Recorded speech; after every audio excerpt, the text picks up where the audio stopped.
Question 1 to 4 are really straightforward. They're just confidence builders at the start of the paper. Question 1, you need to write these numbers in order of size. So start with the negative number furthest away from 0. So -5, then -3. Tick them off as you do them. Make sure you don't make any silly mistakes. Then obviously 4, 6 and 9. Changing 430 centimeters into meters, you just need to remember that 1 meter is 100 centimeters. So 430 divided by 100 would give you 4.3 meters. 0.3 is a fraction. Well, if you remember that 0.3 means 3/10, using understanding of place value, then that is a trivial question.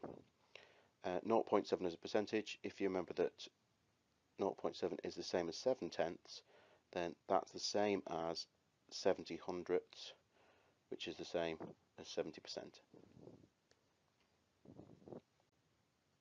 Question 5, it's a fair amount of text for is a very simple question. You know that the whole stick is worth 30 centimeters. You know that part A is 16 and part B is 9. So, and C is the unknown. So you know that all three must make 30. So if I have 30 and I take away 16 and I take away 9, that will leave me with my answer, which is 5 centimeters. 2 marks, 1 for your method, 1 for your final solution.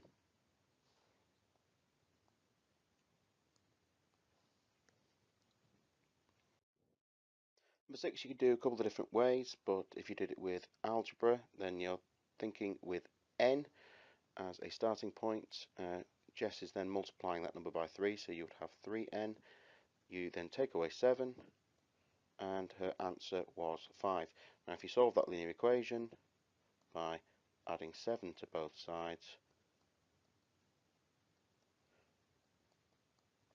and then dividing both sides by 3, you would have n equaling 4. The other possibility is if you could think of it as a function machine. So you have n going in at the start, you're multiplying by 3, you are taking away 7, and you're coming out with an output of 5, and you can work backwards.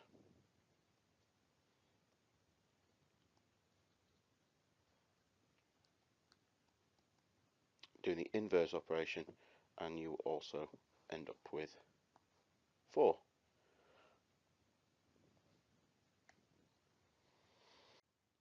Question 7 is a unitary method question. We're told that 2 pens cost 60p. We are asked to find out the cost of 5, and we need to give our answer in pounds. The first thing we need to do is find out the cost of 1 pen. Well, 1 pen is 30p, so 5 pens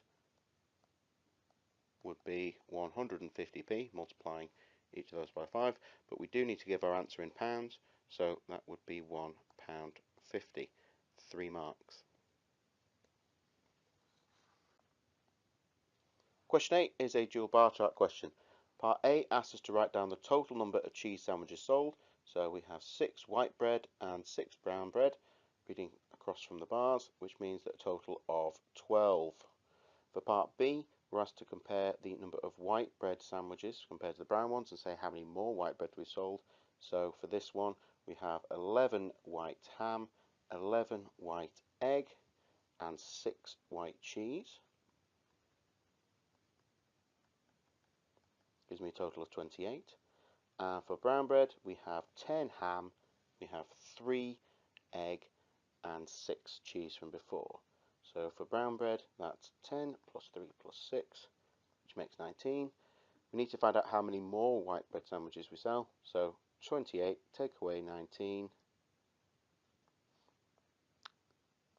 leaves me with 9.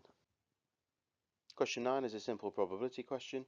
We have James got 9 cards with shapes on them. Altogether he's got 3 circles, 1 triangle and 5 squared. Which shape is most likely to be on the card? For part 1, well obviously that's going to be a square if he chooses one at random. And what is the probability that James takes a card that has a square on it? Well, there are 5 out of a possible 9 cards. Question 10 is a percentage of a quantity question. David's going to buy a cooker. The price is 320, but he needs to pay a 15% deposit. So we need to find 15% of 320. Easiest way to do this is find 10% by dividing 320 by 10, which gives us 32, and half that to give me 5%, would give me 16. Altogether, if I add that up, we get 15% would be £48.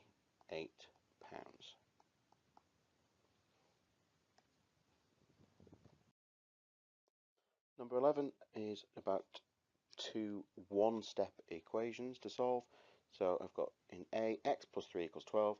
So I'm going to take away 3 from both sides, and that leaves me with x is 9. On this side, because I have y divided by 5 equals 10, I'm going to do the opposite and multiply both sides by 5. So I have y equals 50.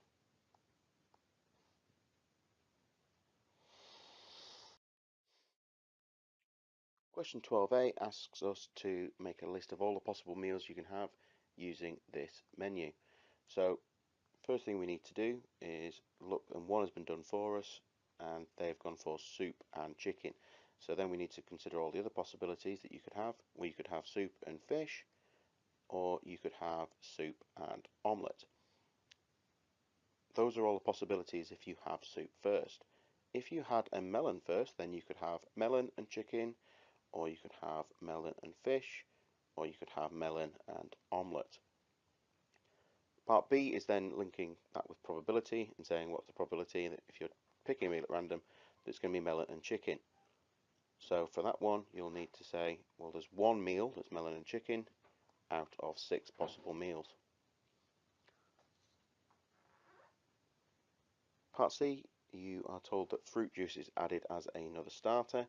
You need to show that Charlie is wrong, show that there's more than one meal, because obviously you could have fruit juice and chicken, you could have fruit juice and fish, or you could have fruit juice and omelette. So 3 meals have been added.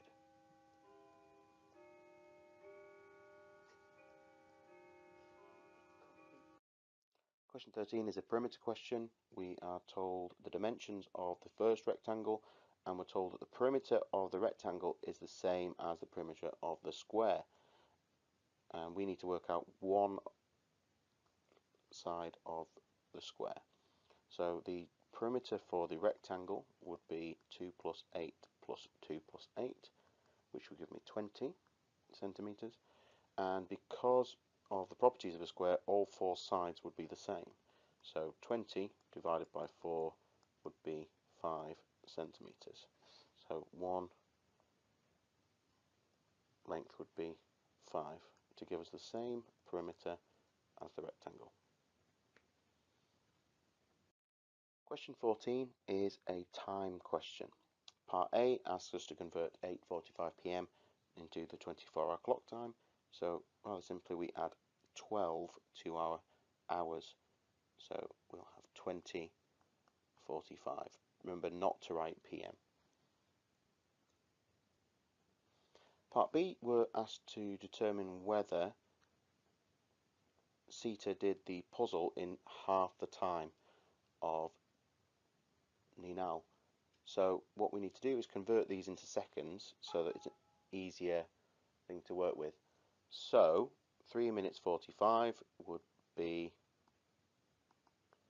3 times 60, and then add 45 seconds on, which would be 180 plus 45, which is 225 seconds.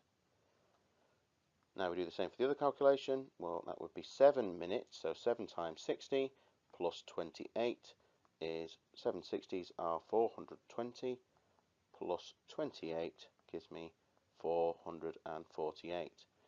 If it was half the time, 448 divided by 2 would give me 224 seconds, which is not half of the time. So that is a definite no, and the reason is that she's done it in 225 and she'd have to do it in under 224 seconds or under. Question 15, we're asked to add 3/4 and 1/8. First thing we need to do is change them to have a common denominator. So a common denominator for this one is 8, because both 4 and 8 both go into 8. To change 3/4 into 8, I need to double the denominator, so I need to do the same to the numerator. So I have 6/8 plus 1/8 gives me 7/8 as a final answer.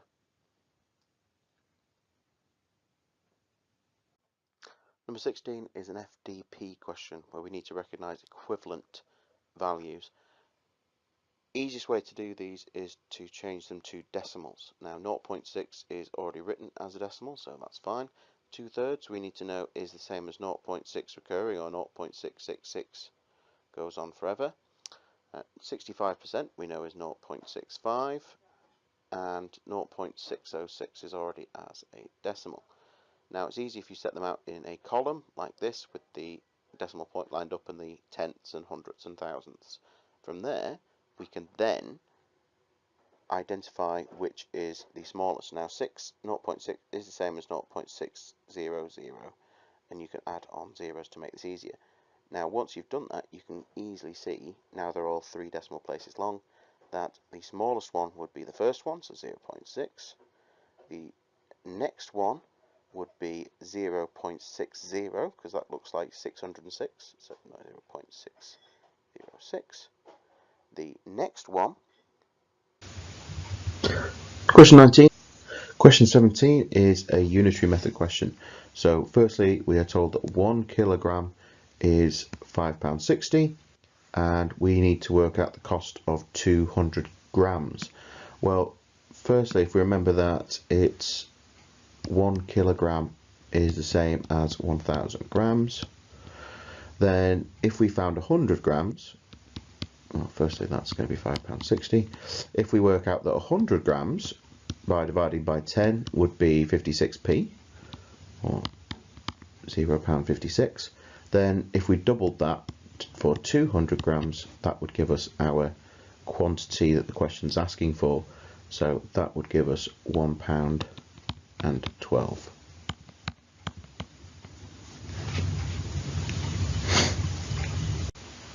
Question 18 is a number problem, so we've got to find a fraction of quantity and we've got to find a percentage of quantity and be able to solve the final outcome at the end for the total cost of the train fare.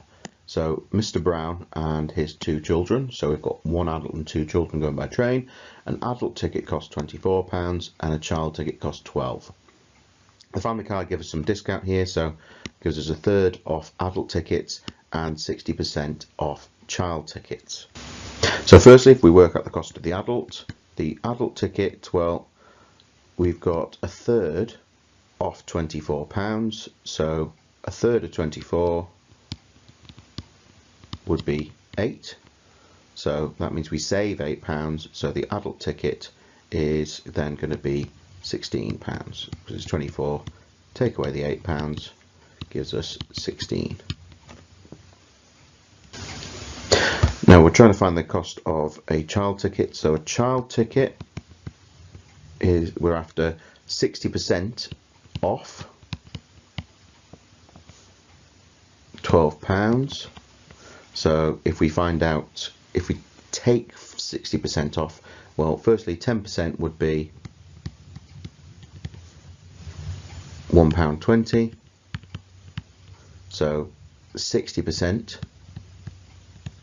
would be 6 lots of that, which gives me £7.20. That's the saving per child. So £12 minus £7.20 will give us £4.80. But that's for 1 child. There are 2 children, so the total cost will be our £16 plus 2 lots of £4.80.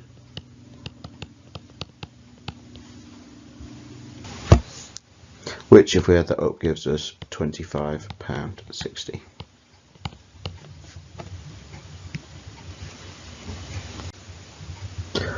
Question 19 is decimal calculation. You've got 4.52 multiplied by 36. Now, this really just comes down to which method of written multiplication you prefer. If you prefer to do the grid method or you prefer to do the column method, it doesn't actually matter. As long as you're showing you're working and you get your final answer, it doesn't actually matter. So the first thing we're going to do is ignore the decimal point in the question for now, and we'll sort that out at the end. So we've now changed it to either to 452 times 36 in either the grid method or the column method. If you're doing the column method, then you'll set it out like this on the left. 6 times 2 would give me 12. Carry the 1. 6 times 5 would be 30, plus the 1 would be 31. 6 4s 24, plus that 3 makes 27. The next one would be then dealing with the 30, so I need to put a 0 first, then do my multiplication. 3 2s are 6, 3 5s are 15, 5 carry the 1, 3 4s are 12, so that would be 13. So altogether, if I now add that up, I get 16,272. If I do the grid method way, I'll get the same answer. So if I do 30 times 400, 3 4s are 12, and there's 3 zeros. 30 times 50 is 15 with 2 zeros. 60, 2,400, 312. Now if I add all those up using column addition, you will see that you actually get the same answer. So once you've got it down to this, you know that 452 times 36 gives us 16,272. We now need to change the calculation into having a decimal point, and we do at the top. Now, because it's 4.52, we have two numbers after decimal point altogether in the calculation. On the left hand side, there's no further in digits after the 36, so our answer must have 2. So starting from the right, 1 2, that must be our answer. And you can check this with estimation. 4 times something round about 4 times something round about 40 would give us some. Question 20, we need to draw the straight line graph of y equals 3x plus 2 between -2 and 2 for the x values. So the first thing we need to do is create a quick table. Once you've plotted your points, it should look like this. Remember, along the corridor and upstairs to plot your coordinates, and your line should go from one edge of the grid to the other. Make sure that you label your axes carefully.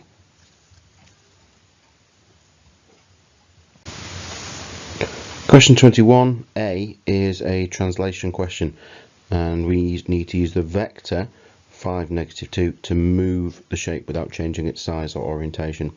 So simply pick a corner to start with. So if I pick the top left corner, I'm going to move that by 5 to the right. 1 2 3 4 5, and -2 means 2 down.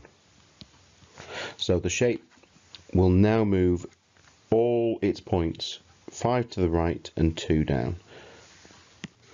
And if you do that for each corner and join them up, you should have this. Obviously use a pencil and ruler.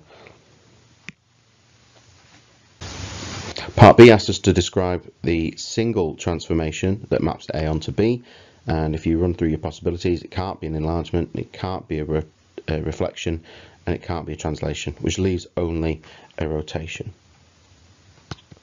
But we need to describe it fully, so we need to give some more information. One, we need to say where the centre is, and we need to say how much we're turning it by, and in which direction. So in this case, the centre is through drawing using tracing paper for this, tracing paper over the shape, try different centres, and you would find that the answer would be 0 1. And which direction has it gone in? Well, it's gone 180 degrees, and it doesn't actually matter whether you go clockwise or anti-clockwise. You'll find you get the same solution, so you didn't need to state a direction for this particular question. 22 is algebraic simplifying or manipulation. Here, in A, you've got x plus 2 all squared being divided by x plus 2. Well, if we had 5 squared divided by 5, that would just be 5. So similarly, that just leaves us here with x plus 2, because we've cancelled through. For b, you've got 2a squared b times 3a cubed b. So working with your numbers first, you get 2 3s are 6. A squared times a cubed would be a to the 5. We're adding our powers. And b times b leaves us with b squared.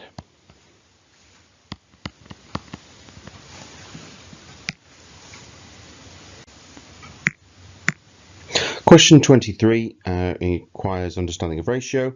You have Talil, who's going to be making concrete, and you use that using a 1 to 3 to 5 ratio of cement, sand and gravel.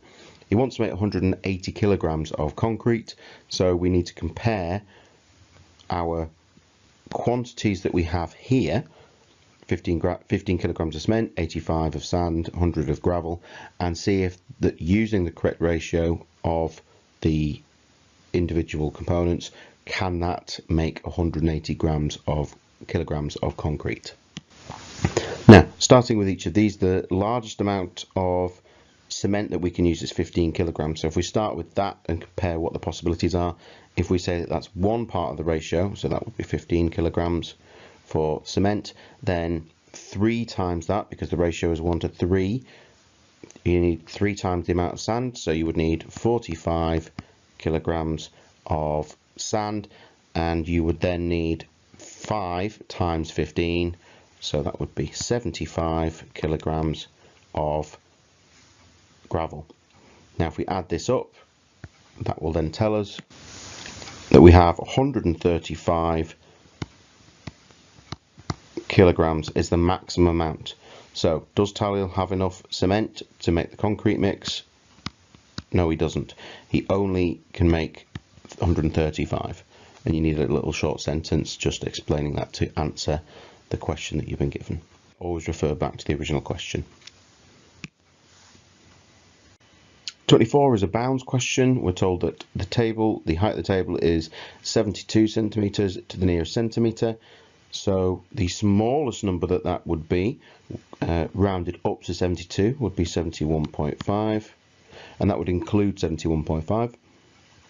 The largest number that would round down would be just under 72.5, because 72.5 would then round up.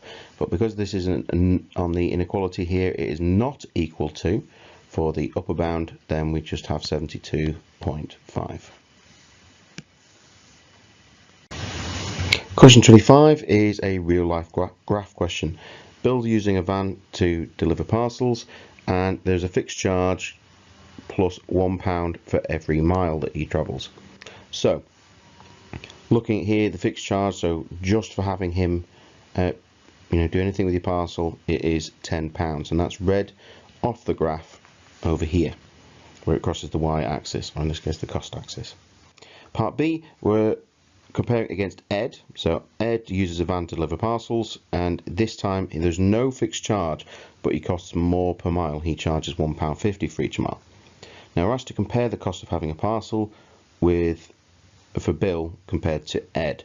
Now the easiest way to do this is probably by plotting it onto the graph, so you can then do a comparison. You can do it algebraically, but the easiest way is to do it straight onto the graph. So we've plotted this line. Now in order to be able to do that, first thing you need to do is work out how much Ed's charging for each of these milestones here, for 10 miles, 20 miles, 30 miles, just to give us some coordinates. So because it's £1.50 for each mile, then 10 miles would be £15, 20 miles would be 30, 30 miles would be 45, and 40 miles would be 60. Now once you've got those points, you can then plot them as I have, and they make a straight line. Now for the comparison, it's really quite simple. Looking at here, we can see that the blue line, so Ed, is cheaper for parcels under, for deliveries under 20 miles.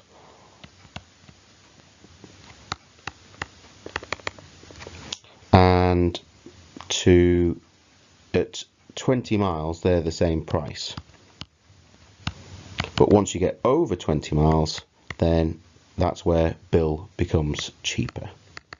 So that is the comparison that you need to do.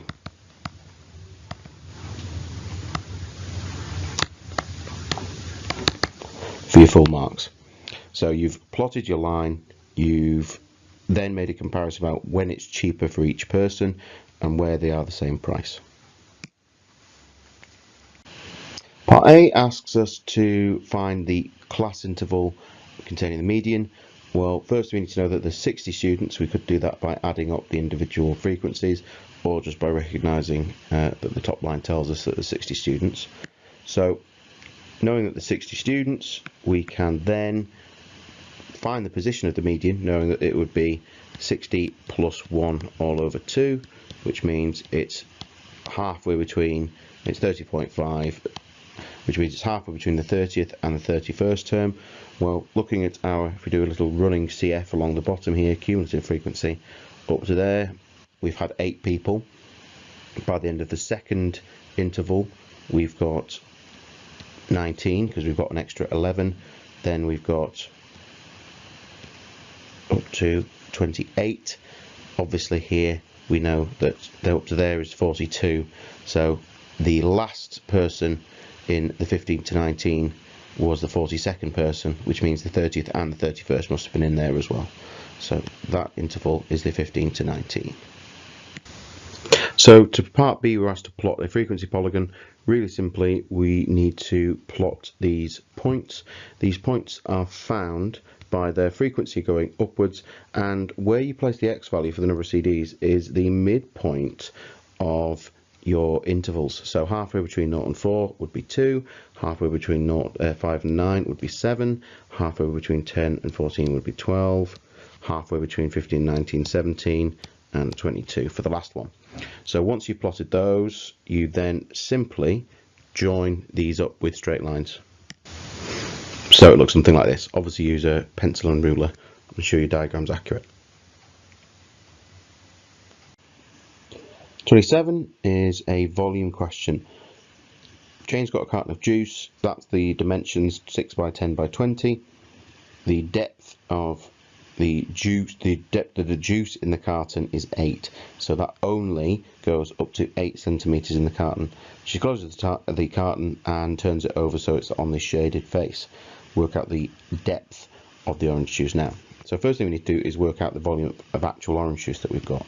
Well, the volume of orange juice is 6 by 10 because that's the original base area of the carton, and it goes up to 8.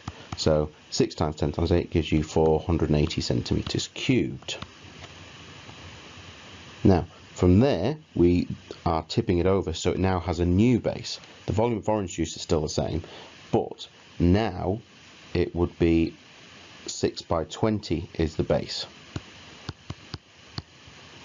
Now we still have the same volume of orange juice, but 6 times 20 times an unknown, we'll call it x, gives us 480, the same volume of orange juice, which if you simplify through for that, 120x is 480, so x in this case must be 4 centimeters.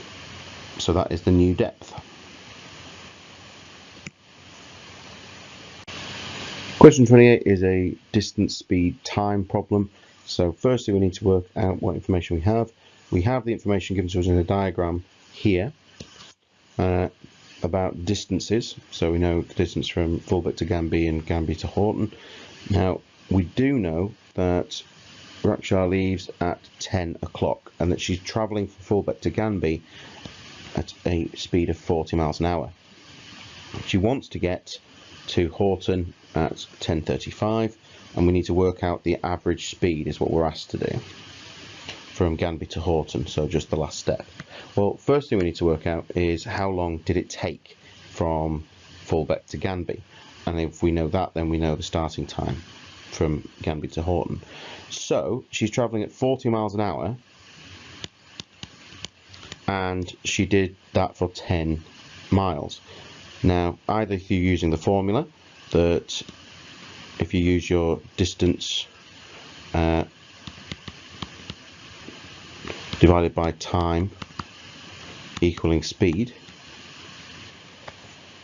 well, if we rearrange that, then we can see that distance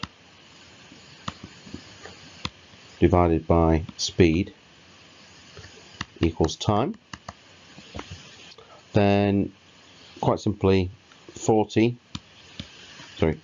divided by 40 gives us our time, which is quarter or 15 minutes, quarter of an hour or 15 minutes. So that means that he arrived at Ganby at 10:15. She wants to get to Horton at 10:35, so she's got 20 minutes or a third of an hour to travel. Now, the third of an hour she needs to do she's got 18 miles to do in a third of an hour. Well, that's just using our formula again, distance over time. We've got distance of 18 miles, we're dividing by a third, which gives us 54 miles per hour. If you're not happy with the division of 18 divided by a third, don't forget that when you are dividing by fractions, 18 is the same as 18 over 1. Dividing by a fraction, you can use KFC. So keep the first, flip the second, and change to a multiply. And that gives us 54 over 1, which is the same as 54. So 54 miles per hour. The last question is just a recall question, recognizing information that you should know. So for instance, anything to the power 0, in this case it's 5 to the power 0, you should know is equal to 1. Write down the value of 2 to the negative 1. Well, if it's a negative power, remember that becomes a fraction. So 2 to the negative 1 would be 1 over 2 to the power 1, which is just the same as a half.